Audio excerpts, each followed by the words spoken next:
మనం ఏమనుకుంటామంటే in the name of secularism అన్ని మతాలు సమానమే, కానీ అన్ని మతాలు సమానం అని చెప్పిన హిందూ ధర్మాన్ని పదే పదే అందరూ సాగు కొడతా ఉంటే మటుకు నాకు ఇబ్బంది అనిపించింది. నేనేమి బలమైన ఏమంటుందని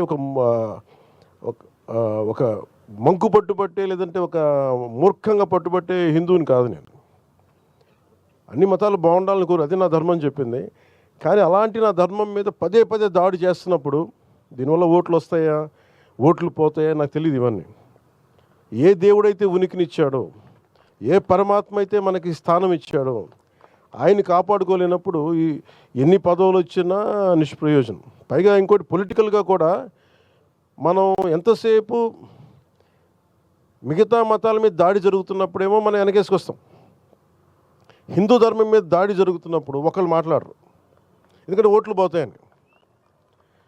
ఇది చాలా లోతుగా దీని మీద డిబేట్ జరగాలి, చరిత్ర గురించి మాట్లాడాలి, అన్ని చరిత్రలను కలపాలి.